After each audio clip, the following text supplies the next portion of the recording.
Bonjour, bienvenue à toi dans cette nouvelle vidéo.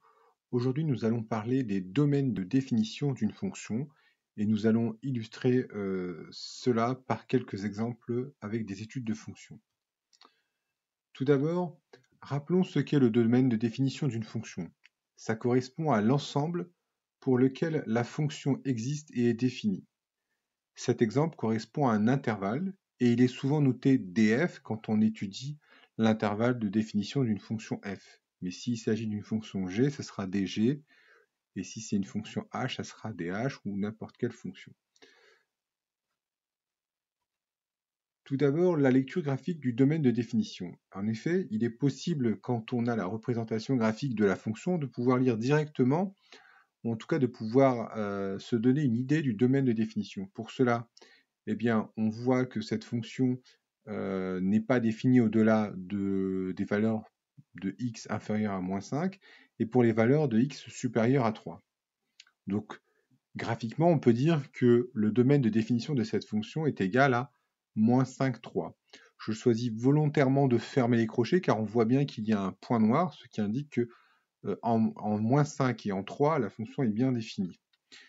Donc je rappelle aussi que le domaine de définition se lit sur l'axe des abscisses. On ne lit pas un domaine de définition sur l'axe des ordonnées, donc l'axe des x, et pas sur l'axe des y. Ça correspond donc à l'intervalle indiqué en rouge. Voyons un premier exemple. Étudions la fonction f de x égale x plus 3. Et pour cela, on va la représenter graphiquement. Pour la représenter graphiquement, vous avez la possibilité d'utiliser votre calculatrice, et toutes les calculatrices graphiques permettent de représenter les fonctions graphiques. Vous saisissez x plus 3 et vous devriez normalement obtenir la courbe indiquée en rouge.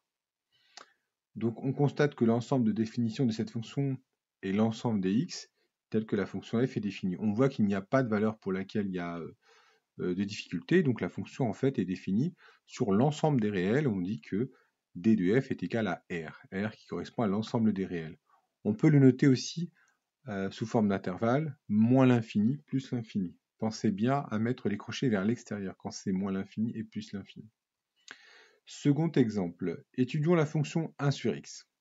Pour cela, on va la représenter graphiquement, toujours à l'aide de notre calculatrice, et on voit que la fonction f sur x, 1 sur x, eh bien, est une hyperbole, c'est ce qu'on appelle une hyperbole. Plus on se rapproche de 0, et plus la fonction a tendance à monter alors vers plus l'infini ou vers moins l'infini, selon qu'on est à gauche ou à droite.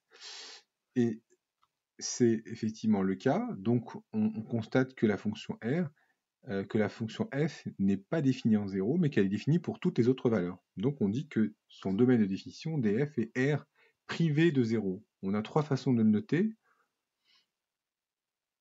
Soit on le note r slash 0, soit r étoile, soit moins l'infini, 0, 0 plus l'infini.